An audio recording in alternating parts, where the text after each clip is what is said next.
aussi simple que ça. Donc, on veut te remercier, Seigneur, pour la simplicité de ta présence. On veut te remercier parce que tu viens dans les entrailles d'une façon personnelle. Tu nous connais d'une façon extraordinaire. Et ce soir, que les mots, les gestes, les sourires, peu importe ce que c'est, qu'il y ait un transfert de ta présence qui va être senti à travers de tout ça. Amen. Amen. La joie du Seigneur est ma force. Amen. Oui, il chantait, c'est ça que j'ai senti aussi. Et aussi la joie. Wouh!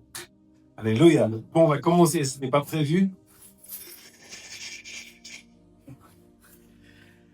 Écoutez, on est super honorés d'être là. Donc, merci infiniment. Avec les Banovic, on se sent comme dans une famille. Ça va au-delà d'eux, c'est aussi leurs parents. Il y a quelque chose où on se sent bien dans leur présence. Et je pourrais en fait renvoyer tout ce que tu nous as envoyé. Yeah. On se sent bien dans votre présence. C'est une famille, c'est quelque chose pour nous, c'était une île de happiness, De joie. de joie, de passer ce temps auprès de vous.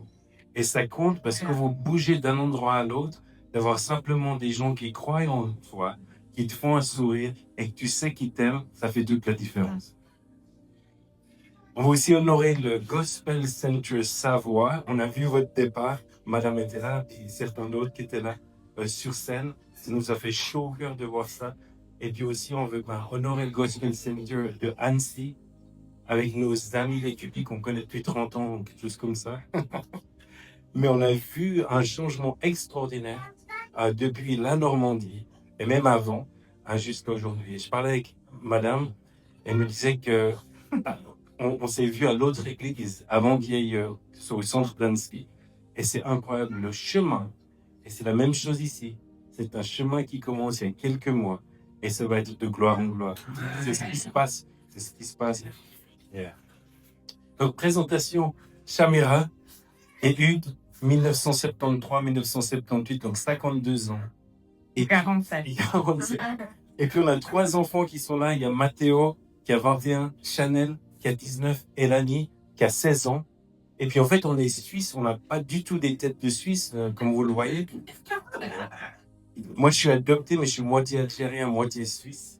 Et moi, je suis moitié américaine et moitié de Malaisie. Et puis depuis 2005, en fait, Shamira était mère au foyer. On s'occupait d'un ministère pour encourager les familles. C'était un ministère américain. Donc on était depuis plus ou moins 20 ans dans le ministère pour encourager les familles. C'est quelque chose qu'on aime beaucoup. Et puis à côté de ça, en 2019, on est parti à 100% en mission. Donc on a laissé nos jobs. On a travaillé dans la banque privée. On est parti. Et puis depuis 2 ans et demi, on a ce qu'ils ont parlé aujourd'hui, la Family Oasis. C'est en fait un ministère pour encourager les parents. Donc en fait, ça, c'est notre travail comme missionnaire. Et puis pour l'instant, on est en formation, on va dire comme ça, chez les Dubis, pendant une année. Alors, quand Darlene, elle m'a demandé, ou nous a demandé de parler aujourd'hui, et elle a dit, juste vos cœurs, ce que vous portez, c'est bien, mais des fois, c'est aussi, OK, quoi exactement? On a beaucoup de trucs qu'on pourrait parler. Et on a prié, on a vraiment reçu de l'obéissance comme un style de vie. Et j'ai reçu quelque chose que j'ai traduit en français parce que j'ai reçu toujours en anglais pour moi-même. C'est l'obéissance ne consiste pas à s'efforcer ou à lutter, mais à demeurer dans sa présence. Et ça, on va parler aujourd'hui un petit peu avec nos témoignages pour vous encourager. Donc on voulait commencer par quelques témoignages. En fait, les témoignages, il y a une force, parce que c'est quelque chose de vécu, c'est quelque chose qu'on ne peut pas créer comme ça. Et puis, donc on va commencer ça pour vous encourager. Mais chacun de vous, vous avez ce genre d'histoire. Et puis, vous allez peut-être entendre à travers ces différentes histoires des choses que vous avez besoin d'entendre ces histoires. La première, en fait, c'était l'obéissance. En fait, on s'est mariés en 2000, en l'an 2000, ça existe. Ça fait un petit moment, ça fait bizarre, hein, en l'an 2000. Et puis, elle, Shamira, habitait à Zurich, moi j'habitais à Lausanne, c'est environ 250 km entre deux. On ne savait pas. Puis en fait, on vivait chacun de notre côté. Et moi, j'étais absolument sûr qu'après le mariage, elle va venir à Zurich, à Lausanne. Oui. C'est elle qui va bouger pour venir chez moi. Et c'était juste basé sur que je faisais du ministère avec un groupe de jeunes. C'était un grand groupe de jeunes. On faisait beaucoup de ministères. Elle avait un tout petit groupe de jeunes avec une dizaine de personnes. Et je me suis dit, c'est sûr que ça fait du sens pour Dieu. Ouais. Et puis c'est marrant des fois, on utilise ce qui a l'air d'être extraordinaire ou mieux que l'autre pour dire que Dieu est là-dedans, mais c'est pas forcément là qu'il veut. Et moi, j'avais absolument pas envie de lui poser la question, parce que je voulais absolument pas obéir. Et puis ce que je dis souvent, c'est que on crée des fois des boîtes, et après dans ces boîtes, on demande à Dieu de venir à l'intérieur de ces boîtes, au lieu d'abord de demander à Dieu ce qu'il veut et créer cette boîte. Ouais. Et s'il dit, c'était vraiment une évidence pour tout le monde, pour sa famille, pour tous ses amis. C'était sûr que nous, on va habiter à Lausanne. Et même moi, j'étais sûre parce que j'ai habité une année à Lausanne. J'étais jeune fille au père. Alors, je connais déjà un petit peu. J'ai appris la langue. Alors, j'étais là, ok, j'y vais parce que c'est l'évidence. Et j'ai senti le Saint-Esprit m'a demandé, il a dit, mais peut-être tu peux lui demander d'être aussi un peu près de venir à Zurich. Moi, je dis, ok, je le demande, mais oui. Alors, j'ai dit à eux, est-ce que tu pourrais être juste un peu près aussi de venir à Zurich? Et en fait, pendant notre voyage de noces qui a duré 2 mois et demi, vous pouvez imaginer, chaque jour, en fait, on prenait du temps pour prier chacun de notre côté. Ouais. Et ce que je dois dire, c'est que moi, je sortais un peu d'une saison sèche dans le ministère. Le ministère grandissait. Et des fois, le ministère peut grandir, mais on est complètement sec. Et puis, en fait, je le savais. Et un jour, quand j'ai été prié de mon côté, j'ai vraiment senti Dieu qui me disait, le seul moyen de ne plus être sec, c'est de laisser tomber tout ce que tu fais. Je disais, oh. Et le jour après, dans la prière, j'entends ça. Le seul moyen de laisser tout tomber, c'est de partir.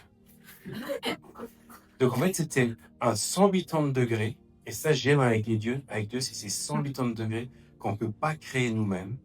Et c'est lui qui vient dans nos entrailles.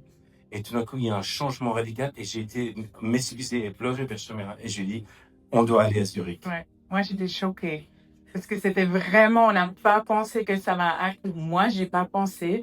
J'étais même pas heureuse parce que j'étais tellement choquée. J'ai pensé que ça va pas se faire. Donc là, il y avait quand même un choix d'obéissance que je dois dire qui était assez facile. Ben, c'était tellement comme si Dieu descendait sur moi.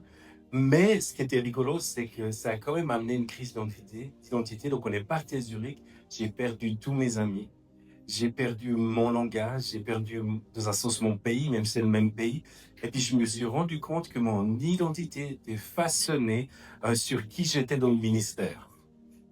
Donc quand le ministère n'était plus là, je n'étais plus là. Et puis ça montre que des fois, même quand on obéit, ça ne veut pas forcément dire que tout va être facile. Ça veut pas dire ça. Et puis c'est marrant, en revenant en arrière, moi je dis, parce que maintenant on est content que je suis venu à Zurich. Et j'ai écrit ça parce que je me suis dit, j'ai été sauvé d'une vie que je vais imaginer moi-même.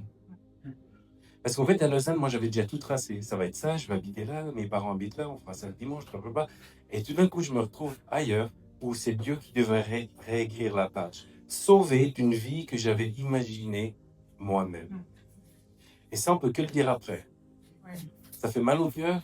On a l'impression qu'il y a quelque chose qui a été enlevé, qu'on a perdu quelque chose.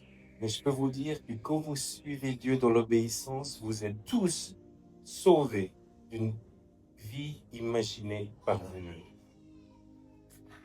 Et pour moi, j'ai su que je voudrais arrêter de travailler avec mon premier enfant. Depuis tout petite, parce que ma mère, elle est aussi restée à la maison. Alors, on sait tous que si ça devient plus concret, ça devient plus difficile aussi. C'était pas la même chose à 5 ans qu'à 26 ans après. Et j'ai travaillé dans une banque privée avec un salaire plus élevé que Hugues à ce moment-là. Et j'ai gradé très, très vite. Et juste avant que Matteo il était né, il avait encore une promotion qui m'a attendu. Et moi, je voulais arrêter. Et j'ai dit à tout le monde, et tout le monde a pensé, mais non, mais c'est le plus, the worst thing. C'est la pire chose à Oui, faire. tu peux faire. Dans mon travail, c'est sûr, ils vont dire ça. Mais même mes amis chrétiens, ils ont dit, mais tu sais, peut-être c'était Dieu qui t'a placé là, parce qu'il a beaucoup d'argent, tu peux avoir l'autorité où il t'a placé, et ça sent bon, on peut spiritualiser tout. Mais pour moi, je savais que je devrais arrêter. Et c'était pas la chose pour moi. Alors, j'ai dit, non, je vais arrêter. J'aime beaucoup ce verset en Ésaïe 55, 8 à 9, où j'ai écrit, « Car mes pensées ne sont pas vos pensées, et vos voies ne sont pas mes voies, dit l'Éternel. Autant les cieux sont élevés au-dessus de la terre, autant mes voies sont élevées au-dessus de vos voies, et mes pensées au-dessus de vos pensées. » Et c'était exactement ça dans mon cas. Et j'ai obéi, j'ai arrêté, et j'ai pensé, ça va être ma meilleure vie maintenant. Je suis maman, j'ai toujours rêvé de ça. Et j'ai tombé comme Hugo aussi, j'ai vu que quand même mon identité, il était attaché à mon travail. Ce que j'ai jamais pensé, parce que je voulais jamais travailler dans une banque, je voulais pas faire carrière du tout, j'ai juste attendu d'avoir un enfant d'arrêter. Alors c'était un choc. Et même là-dedans, j'ai senti que je pourrais prendre un raccourci. Un raccourci et juste dire, alors j'arrête 100%, mais je pourrais peut-être encore travailler 2 jours. Ça change pas beaucoup, tu vois, et comme ça, je peux quand même attacher mon identité un petit peu à mon travail. Tu dis pas comme ça, mais juste pour que tu te sens mieux. Mais moi, je savais dans mon cas, c'était non. Dieu, il m'a invité dans un chemin de vraiment la liberté et dans l'identité en lui et lui seul. Alors, j'ai aussi ce verset biblique en Galates 2, 20. J'ai été crucifié avec Christ et si je vis, ce n'est plus moi qui vis, c'est Christ qui vit en moi. Et c'était vraiment un verset qui m'a vraiment touchée pendant ce temps, parce que il m'a conduit. C'était pas facile, comme il l'a dit au départ, mais maintenant je changerai ça pour rien. Je suis tellement contente qu'on a pris cette décision ensemble et on a resté là-dedans. Wow. Yes. Encore une histoire qui était... C'est toutes les histoires qu'on a vécues en couple. Évidemment, on a obéi à Dieu avant, mais on voulait aussi parler d'obéissance qu'on est en couple. Donc, on continue avec quand on est parti en mission. Nous, on n'a jamais voulu partir en mission. Il y a des gens ici, ça fait des années que vous voulez partir en mission, ça ne s'est jamais passé parce que vous avez des fausses croyances. Et moi, je vais vous dire, ce que c'est de partir en mission, c'est le jour où vous êtes né de nouveau. Le jour où vous êtes né de nouveau, vous êtes des missionnaires à 100%. Et puis, on entend tellement de gens dans le ministère, on était pasteur pendant 3 ans à Barcelone, il y a tellement de gens qui venaient vers nous et qui disaient, si seulement j'étais comme toi, si seulement j'étais missionnaire, si seulement j'étais pasteur, là, enfin, je pourrais m'occuper des choses de Dieu. Puis nous, on leur disait chaque fois, non, non, tu es à 100% missionnaire le jour où tu es né de nouveau. Et en fait, nous, c'est quelque chose qu'on portait, donc on avait notre travail qui était bien payé à la banque. Moi, je bossais à la banque. On avait ce ministère pour les familles. Elle faisait ça, c'était la chef pour la Suisse avec une autre dame. Puis moi, j'aidais avec les hommes, donc on avait à peu près tout. Et puis c'était un peu le métro, boulot, dodo. Je dis, il y a tout qui allait bien. C'était le rêve d'une famille suisse, parce que t'as une baraque, il n'y a que 20% des gens pendant. T'as ton boulot, t'as ta famille et tout. Et puis, donc on n'a jamais envisagé de partir. On disait vraiment aux gens, mais restez, engagez-vous localement. Ne rêvez pas de partir si ce n'est pas son plan pour maintenant. N'attendez pas, engagez-vous dans votre église, dans un ministère local, peu importe.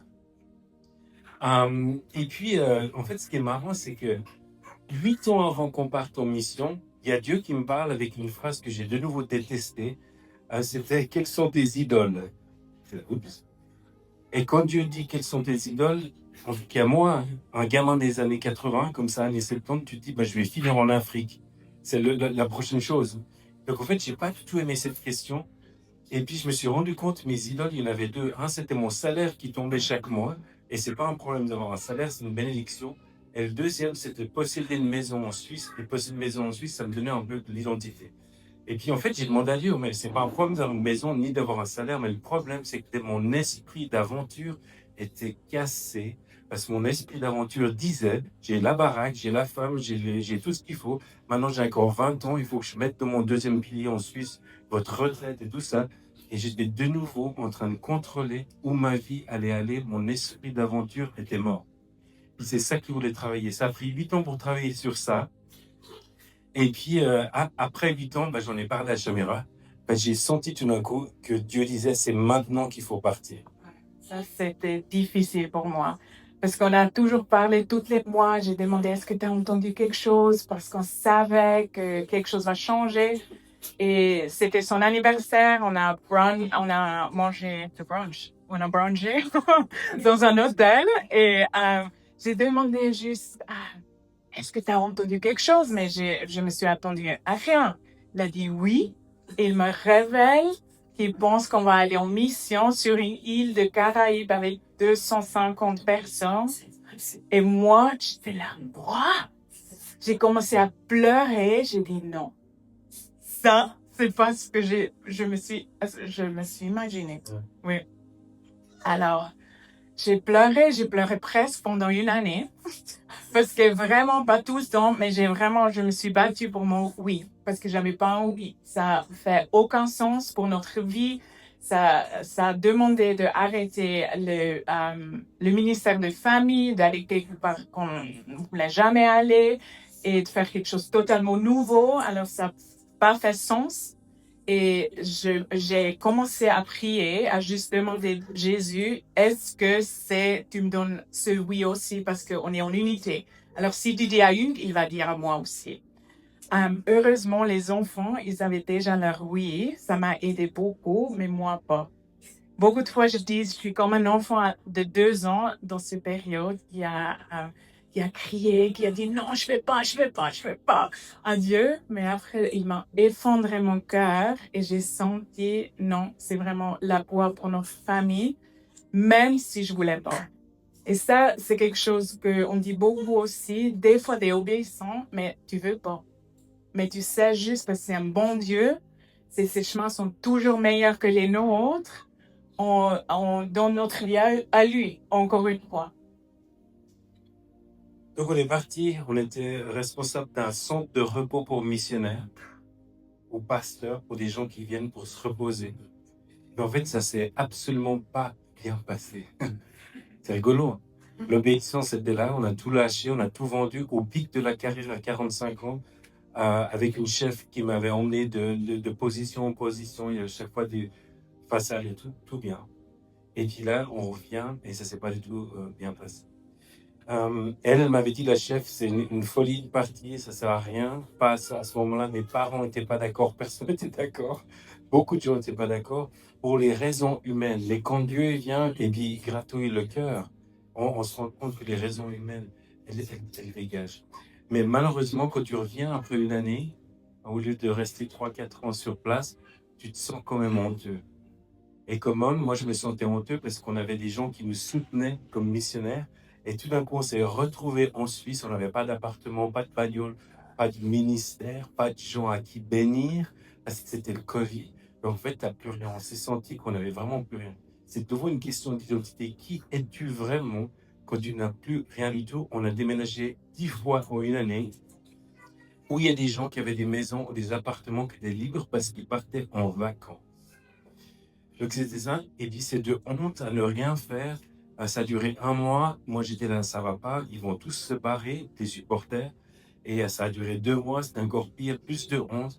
Et tout d'un coup, en fait, ce qui s'est passé, qu'il y a des portes qui s'ouvraient, il y a eu environ 5 ou 6 portes qui sont ouvertes, ça a duré pour finir une année, et moi j'étais chaque fois, yes, c'est ça, la porte s'ouvre, on y va. Moi, je dis non, non, non, non, non. J'ai vraiment senti le Saint-Esprit qui nous a invités d'aller dans ce processus de guérison qui a vraiment duré une année. Et c'était un processus parce qu'on était vraiment cassés après cette année de guérison qui était très important pour nous, une plateforme pour tout ce qu'on faisait après. Donc, en fait, des fois, on a envie de passer à travers ces moments parce que, ben, dans mon cas, parce que j'avais la honte, je vais aller au plus facile, on oublie, et ça, c'est important dans le ministère, mais aussi dans nos vies normaux, quand on passe à travers quelque chose de difficile, c'est important de guérir avant. Et puis, il y a une phrase qu'on utilise aujourd'hui pour un peu illustrer ça, la qualité de la transition sera la fondation pour construire la prochaine mission. Donc, la qualité de la transition est la fondation pour construire la prochaine mission. Et puis ça veut dire que des fois, on doit attendre. Ça a duré pour finir 10 mois, puis après 12 mois, on était dans une nouvelle mission. Les gens, pour finir, sont restés. Il y a beaucoup de gens qui ont dit, on est là parce qu'on aime ce que vous faites comme personne et pas forcément ce que vous faites comme... Enfin, on est là pour vous. Donc, ils sont restés et on s'est retrouvés pendant 3 ans comme pasteur à Barcelone. Et on va vous donner encore un et demi, deux histoires. Et vous commencez à voir le fil conducteur là-dedans. Il y a des questions d'identité, il y a des questions pas forcément quand on obéit, les choses vont bien. Elles vont très bien, vous verrez aussi pourquoi. Et puis, une des choses aussi qui s'est passée, donc on était à Barcelone, tout allait bien, on était dans une église internationale. On s'est retrouvé à une conférence en Allemagne, chez Ben, là-bas, Ben Fitz. Et puis, il parlait des talents.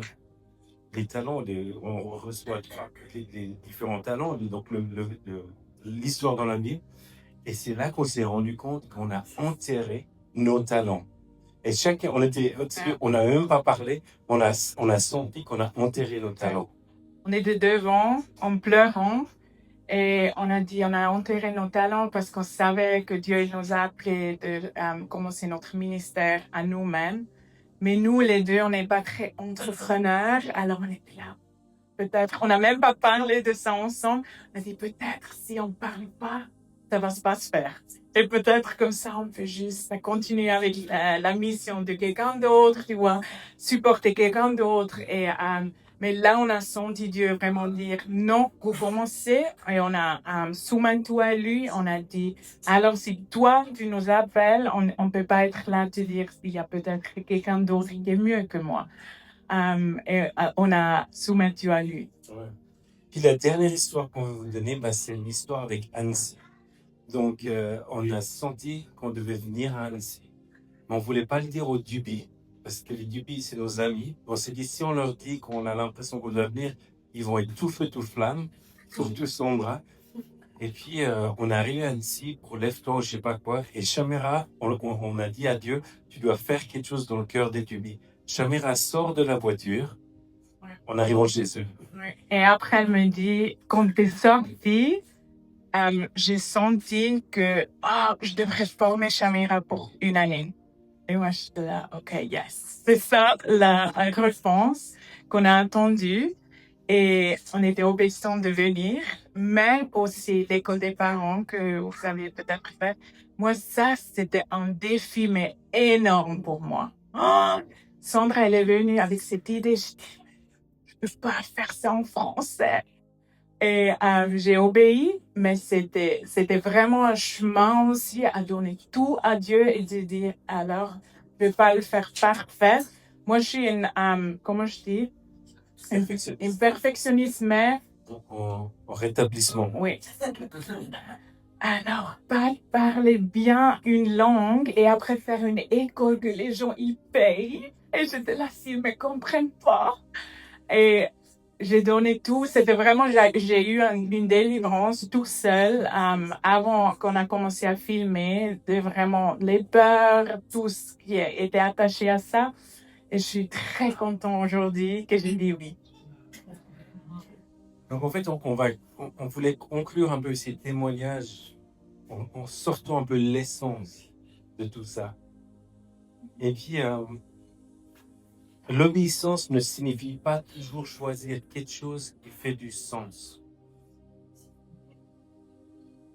ou qui est le plus évident. Des fois, avec notre logique de ce monde, ça sent mieux, c'est meilleur à manger. On va dans l'évidence souvent. Bah, Dieu nous dit non, c'est pas forcément dans l'évidence. Moi, je les appelle les faux positifs. C'est-à-dire que ça a l'air positif, mais c'est faux. Et des fois, il y a les vrais négatifs. Les vrais négatifs, c'est quand ça a l'air complètement absurde, mais c'est vrai. Pardon. Ça marche. Pas filmé. Et ce qui est marrant, c'est que, en fait, l'obéissance, ça fait pas de sens aux yeux de la culture où on est autour de nous, mais aussi parfois aux gens chrétiens, à nos parents, aux gens qui nous aiment. Et puis, on voulait vous encourager, c'est quelque chose qu'on a fait, c'est toujours s'entourer quand vous êtes dans une transition de gens qui peuvent vous supporter. C'est bien d'avoir des gens aussi qui vous disent c'est peut-être une connerie, il faut les écouter aussi.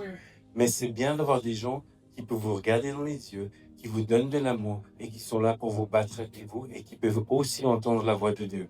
Parce que dans ces situations, on est très vulnérable. Et si on est autour des gens qui sont négatifs ou ils se font des soucis toujours ou ils disent non mais c'est pas bien, c'est difficile parce que on a besoin des gens qui nous encouragent mais aussi qui nous sharpen. Église. Puis on voulait lire Proverbe 3, 5 à 6. Confie-toi en l'Éternel de tout ton cœur et ne t'appuie pas sur ta propre sagesse, intelligence. Reconnais-le dans toutes tes voies. Et ça, c'est important. Il aplanira tes sentiers. Et puis nous, si on regarde en arrière, en fait, son plan a toujours été le meilleur. On voit les fruits de l'accomplissement, puis je vais vous lire ça, Deutéronome 28, 1, 2. Les bénédictions viendront sur toi et t'accompagneront si tu obéis l'Éternel ton Dieu. Et j'ai vraiment l'impression que des fois que maintenant en revenant en air, on est tellement content qu'on a obéi. Et puis l'obéissance devient, c'est comme un muscle avec les différents challenges, les différentes choses. Ça devient plus facile. Puis on verra aussi pourquoi ça devient plus facile. C'est toujours difficile, mais en fait, il y a Dieu qui vient dans l'histoire et c'est lui qui rend l'obéissance plus facile. On le verra un peu plus loin. Donc en fait, nous, on regarde en arrière, c'était des étapes de vie. On a l'impression que c'était comme une ceinture où il n'y avait pas grand-chose dessus. Et Dieu, il est venu mettre des outils sur cette ceinture, dans les Caraïbes, à Barcelone, ici et là. Et maintenant, on peut voir qu'il y avait un plan tracé depuis le début, mais c'était vraiment une question d'obéissance. Et puis, toutes vos histoires ce soir, elles sont différentes, mais c'est le même principe derrière. Et moi, je sais que vous connaissez très, très bien l'obéissance.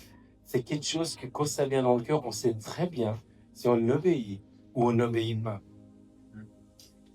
Et un verset qui nous a beaucoup aidé, c'est le Romains 8, 28. Nous savons du reste que toutes les choses concourent au bien de ceux qui aiment Dieu, de ceux qui sont appelés selon son dessein. Et ça, c'est vraiment un verset qu'on peut dire, on peut se mettre dessus, même après cette année en Caraïbes qui nous a cassés vraiment. Et moi, j'ai pensé, moi, je connais ce verset, je dis, OK, je vais le lire, mais juste théoriquement, je sais, Dieu, il est bon, mais je le sens pas parce que c'était quand même difficile.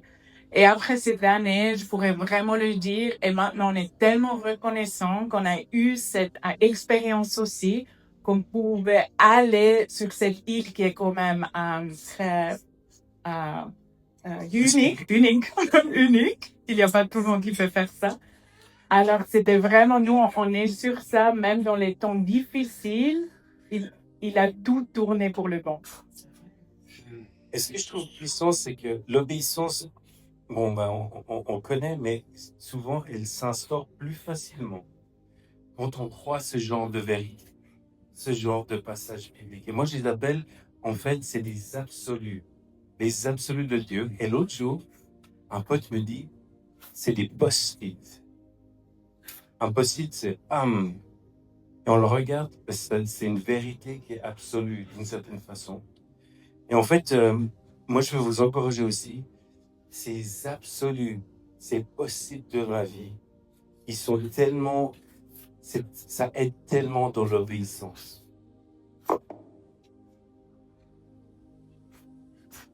Dieu est bon.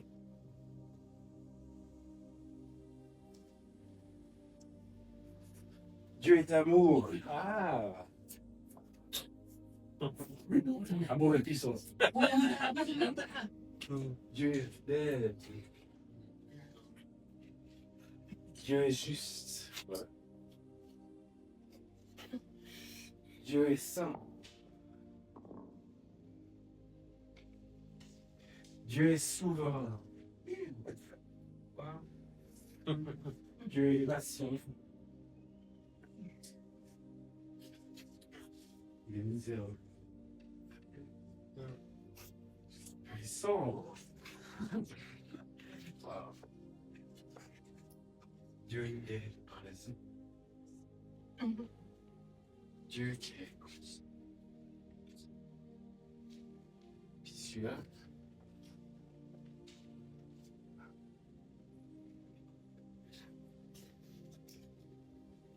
Dieu est le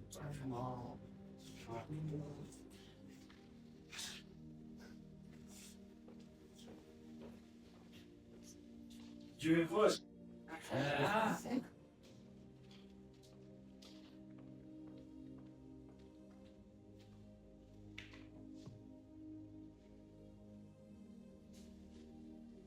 Et la bonne nouvelle, et je l'ai écrit, je dis, mais est-ce que c'est gonflé d'écrire ça? Ces dernières années, c'est comme si on ne pouvait pas faire autre chose qu'obéir. Et en fait, c'est comme un millefeuille, l'obéissance. On obéit. Puis il y a des prochaines fois, il y a une tendance à désobéir. Mais plus on obéit, comme un millefeuille, plus ça vient facile. Enfin, c'est pas que ça vient facile, mais plus l'obéissance devient un acte d'amour et d'adoration, et plus une chose difficile à faire. Et on sait, plus c'est un acte d'amour et d'adoration qui touche, qui vient nous chercher dans nos entrailles, on ne peut pas désobéir. C'est dur à expliquer, mais je sais que vous le savez. Je sais que vous le savez.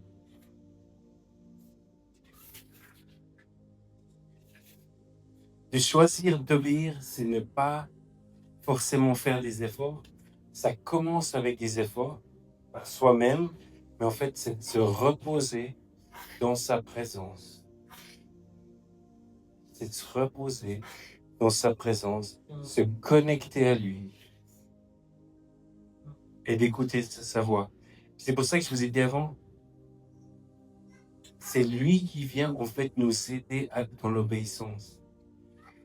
1 Jean 5,3, car l'amour de Dieu consiste à garder ses commandements, et ces commandements ne sont pas pénibles. Donc il y a déjà quelque chose ici qu'on nous dit, ça va pas être si pénible qu'on croit. Et moi, je crois que ce qu'on vous a parlé aujourd'hui, ça avait l'air d'être pénible, mais en même temps qu'on le revoit après, c'était beau. Et on aimerait aussi vous dire que tout repose, l'obéissance, en tout cas chez nous, c'est très souvent une toute petite voix. Très vite. Parce que beaucoup de fois, les gens ils me demandent, mais comment vous entendez Dieu pour toutes vos transitions, pour tous les changements?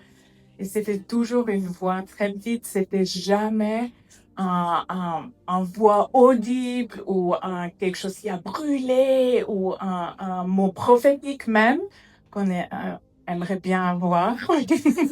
Mais c'était vraiment sa voix. Et quand on a préparé ça, on a dit, mais on pourrait si facilement pas l'obéir.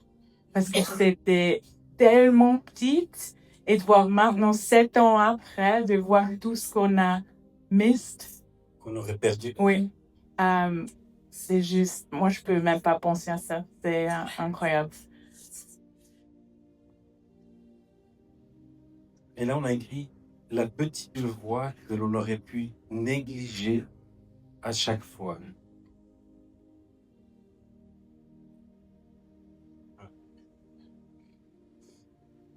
L'obéissance nous rapproche de sa présence. L'obéissance nous rapproche de sa présence. Sa présence nous aide dans l'obéissance.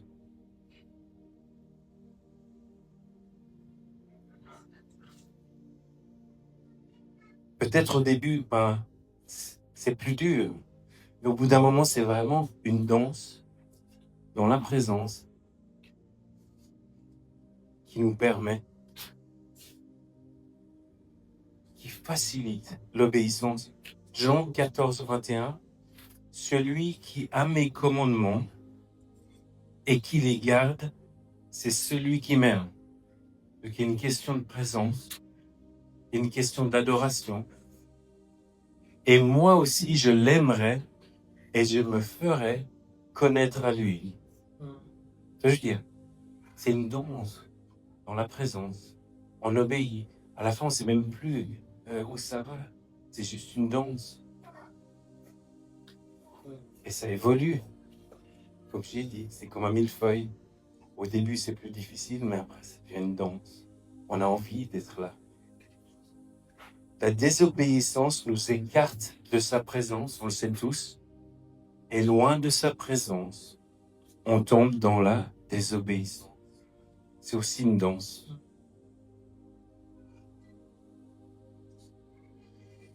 Et aujourd'hui, on se disait, et c'est pour nous aussi, on doit réapprivoiser cette danse. On doit réapprivoiser sa présence. Et j'écris comme ça pour pouvoir goûter à la réalité du psaume 23, 5. Tu oins d'huile ma tête et ma coupe déborde.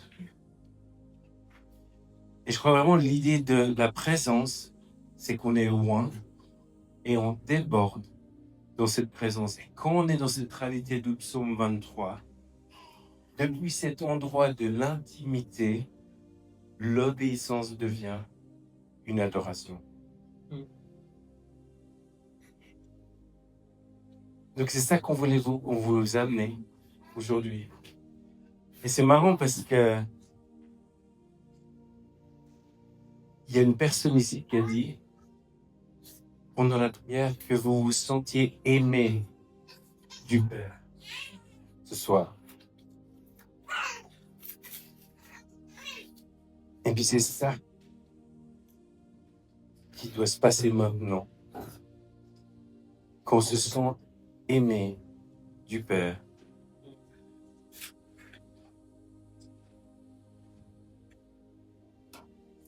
Pour qu'on puisse en fait répondre à la question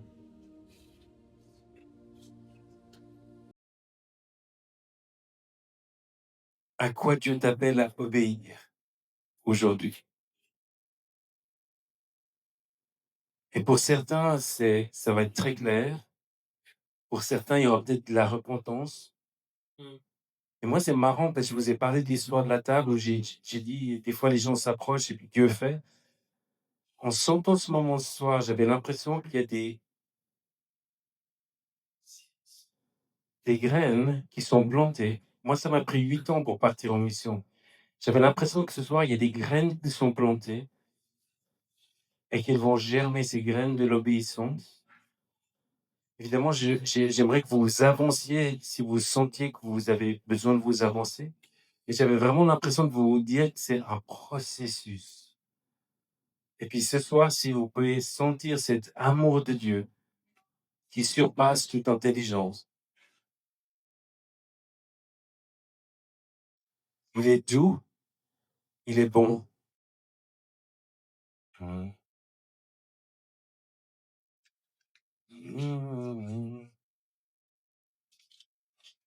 Il va parler exactement à vos cœurs pour ce que vous avez besoin.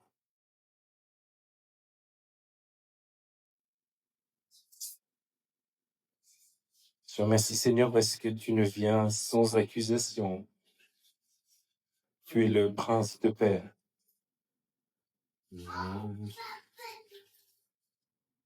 J'ai vraiment l'impression qu'il y a quelque chose de très personnel pour vous ce soir.